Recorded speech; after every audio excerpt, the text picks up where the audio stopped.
CBS News Miami.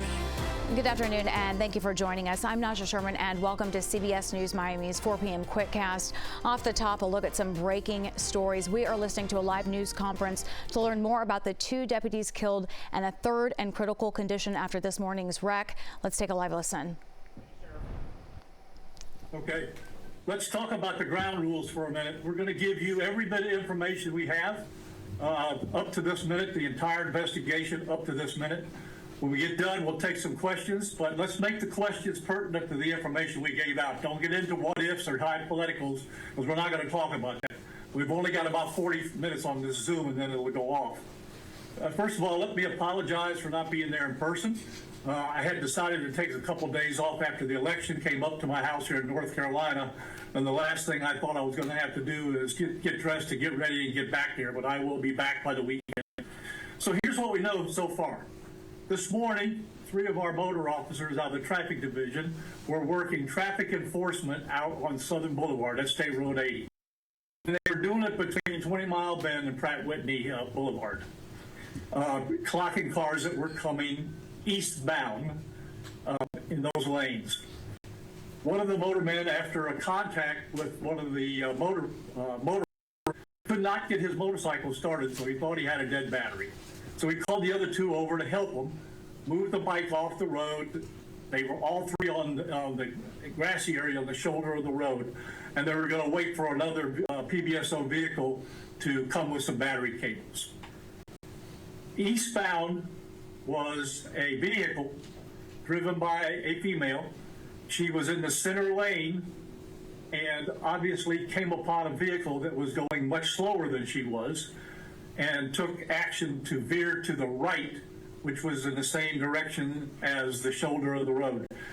She overcompensated, got off the road, and then struck all 3 of the motor officers, at which time all 3 went airborne in different directions.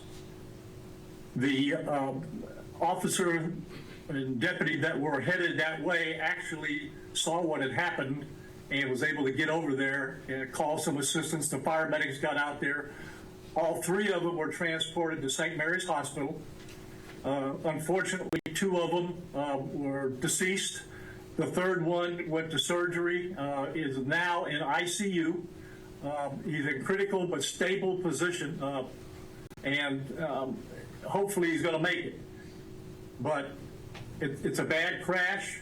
We are jointly investigating this with FHP. Our traffic homicide division is working it in conjunction with them. It's going to be an extensive investigation. Preliminarily right now, and there's more tests to be done. It doesn't look like the driver was impaired. It just looks like one of those things where she overcompensated and got off the road. Terry Barbera will furnish all of you with all the information, personal information on the 3 deputies that were involved in this crash. And you'll have that with a picture of them within the next half hour, 45 minutes. So that's where we're at right now. Horrific accident. But, I tell people all the time, law enforcement, public safety, and the military are the only professions. When you leave the house and kiss your family goodbye, that might be the last time. And here's the example of it. I'm sure that these deputies, not in their wildest dreams, thought that this was going to happen to them today. So, when a deputy dies, a piece of the community dies with them. It's tough. I plan on talking to the family later today on the phone. I will meet with them when I get back over the weekend, and in the meantime, we're going to be planning what the funeral arrangements are for them, which I'm sure will be in the Tuesday, Wednesday, or Thursday time frame. So that's what we know right now, folks. I'll take a few questions if you have them. Sir, Michael Williams, Channel 5. Do we know, did they all have spouses and or children? A little sense of their background first, please. Michael, I can't hear you. You're going to have to speak up a little bit. Sir, did they have, all of them have spouses, children? Give us a little more sense of who they were. We know we'll get names from Terry, but... Well, I don't know the personal statistics on them. I did see all last Tuesday night at my watch party after the election there, they had all stopped by there to say hi because they were out there with Trump going to escort him. So I actually saw those guys. And sir, early on, what sense that whether speed played a role? You said she veered from a car moving more slowly. I know it's very early on, but any sense of the speed at which the SUV may have been moving? Well, that's going to be yet to be determined. There's a lot of calculations that have to be done. Preliminarily, I mean, the speed limit's 55. That's still pretty quick. So most of the damage is fairly consistent with that, but they'll be able to give us the exact speed when they do all the calibrations. What is the condition of the SUV driver? Was anybody else in the vehicle with the SUV driver? What is that woman's condition and where is she? No, from what I understand, she was by herself, and she's not got very minor injuries. But yeah, you know, it's just one of those things sometimes. If you overcompensate and your tires get off the edge of that road, it can grab that wheel and it's hard to get it back on. Sheriff Terry Parker, PBF 25 News. Were the two deputies that did not make it, were they deceased right there at the scene, or were they taken to the hospital where they died later? No, they were pronounced deceased at the hospital. They were airlifted there, and they worked on them for as long as they could there.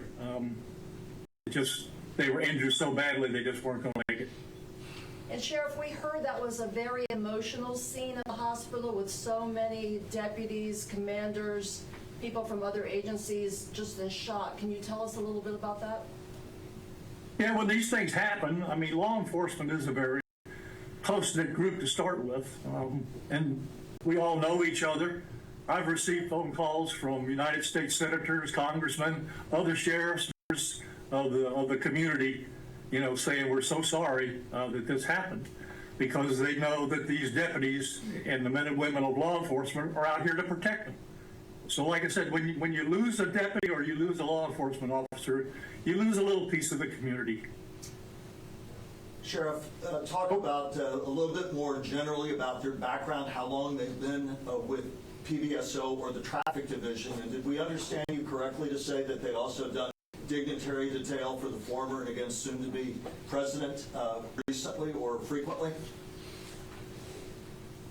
Well, it's not unusual for us when we're doing traffic enforcement to have the three motorcycles together. What they do is they clock one person and flag them over, and in the meantime, the other two deputies can pay attention to the traffic. The fact that they were trying to help the other deputy get the bike started, their attention kind of was on that versus what was on the road, but they felt safe because they were off the roadway. They were over on the shoulder of the road where there was no traffic, so they felt pretty comfortable about being over there.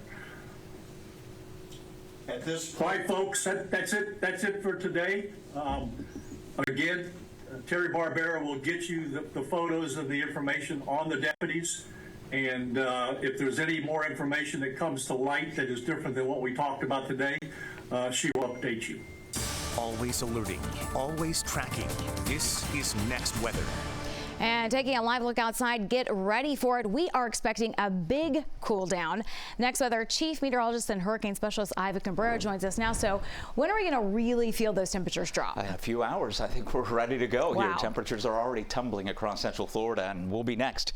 As far as the humidity, that's already dropped. You can feel it outside. What a difference from yesterday with all the moisture. The mid-70s right now. The winds have shifted. We're out of the north. There's 65 in Tampa and Orlando, and we'll be in the 60s again heading into this evening. So if you're stepping out already, I think you'll need a light jacket. Look at these dew points here, how much moisture we have at the surface here, and anything below 65 is pleasant, and now we're talking about 20s and 30s here. That is the driest air of the season, and that is going to set the stage to allow the temperatures to fall rather quickly after sunset here. We're looking at humidity in the 50s right now. Temperatures still in the mid-70s. That is about as high as the numbers will be over the next few days, because I don't even think we'll reach daytime highs in the mid-70s. How about that? As we head through later this evening, already below 70 degrees by 7 o'clock, and you will feel it by 10. Temperatures already almost in the 50s, and that's going to set us up for mid-50s overnight. As I talked about yesterday, this is going to continue for multiple days, and then slowly crawling up and right towards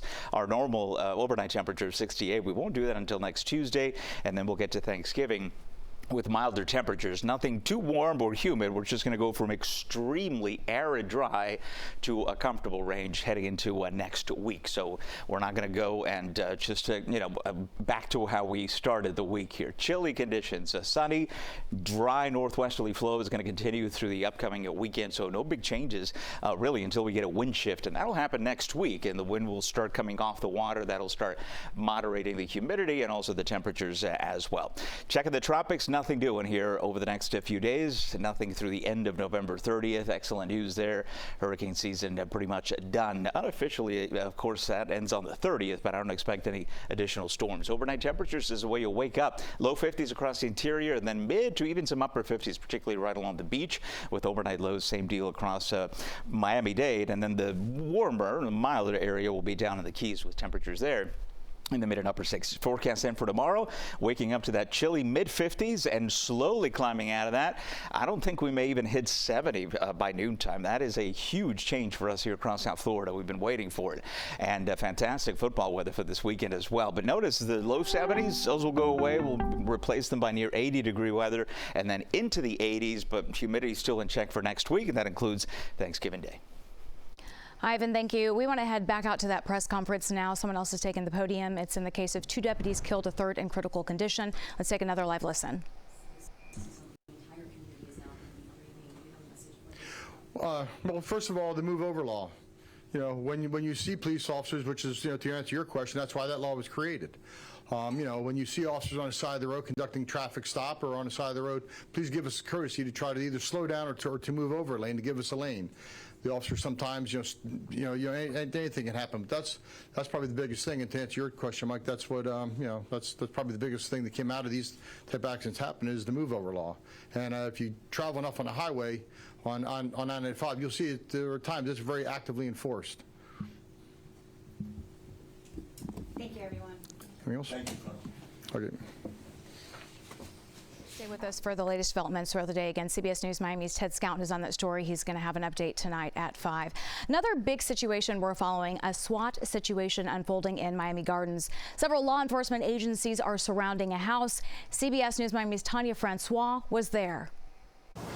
We are here at 158th Street and Northwest 30th Avenue in Miami Gardens. Police here keeping tight-lipped. What they will say off camera is a couple of people are being detained after a search warrant at this home. We're talking about the Peak one right here on the corner. Also, what police are not saying is why at one point there were evidence markers on the ground. They're usually there for bullet casings. Those got picked up a little while ago. They're also not saying what this search warrant is about.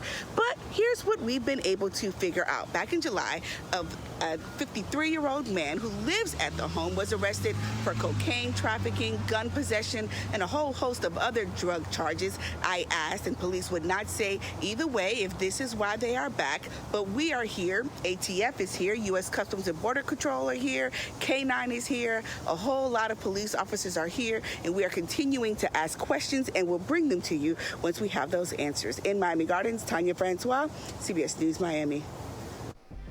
That's the CBS News Miami Quickcast. I'm Naja Sherman. Stay with us for the breaking news developments right here on CBS News Miami.